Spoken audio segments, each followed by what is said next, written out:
এটা কেমন আউট? তোমাদের উইকেট দরকার তো? ঠিক আছে, আমি চলে যাচ্ছি। তোমরা আমার উইকেট নিয়েই খুশি থাকো। নিজের হেলমেট খুলে গ্লাভস খুলে মাঠেই ছুঁড়ে মারলেন সালমান আলী আগা। অবশ্য মেজাজ হারানোটা স্বাভাবিক ছিল।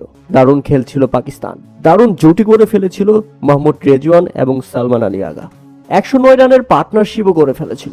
কিন্তু হঠাৎ বিপত্তি। ইনিংসের 39তম ওভারের চতুর্থ ডেলিভারি ছিল সেটি। মেহেদী হাসান মিরাজ ডেলিভারিটি করলে মোহাম্মদ রেজওয়ান সোজাসুজি ব্যাট চালালে বলটি চলে আসছিল নন স্ট্রাইক প্রান্তে। কিন্তু সেখানে রান নেওয়ার জন্য বের হয়ে গিয়েছিলেন সালমান আলী আগা।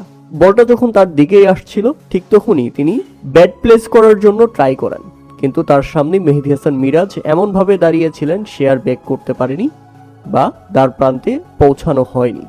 এই ব্যাপারটিকে স্বাভাবিকভাবে নিয়েছিল সালমান আলী আগা। তিনি বুঝতে পারেননি মেহেদী মিরাজ আসলে এমনটা করবেন। তাই তো বুকার মতো বলটা নিজেও হাত দিয়ে তুলে মেহেদী মিরাজকে দিতে চেয়েছিলেন তিনি, কিন্তু না, তার আগেই মেহেদী মিরাজ বলটা নিয়ে স্টাম্পে আঘাত করে আউটের আবেদন করে বসলেন।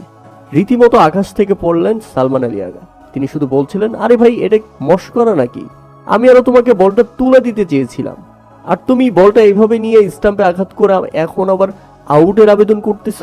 মেহেদী মিরাজ বলছে, তুমি বাইরে, আমি স্টাম্পে বল আঘাত করেছি, এটা রান আউট।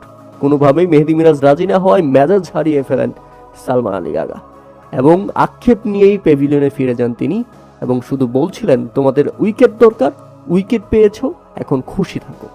ঠিক আছে, আমি চলে যাচ্ছি। এটা নিয়ে ব্যাপক রাগারাগি হয় বাংলাদেশ এবং পাকিস্তানের ক্রিকেটারদের মধ্যে।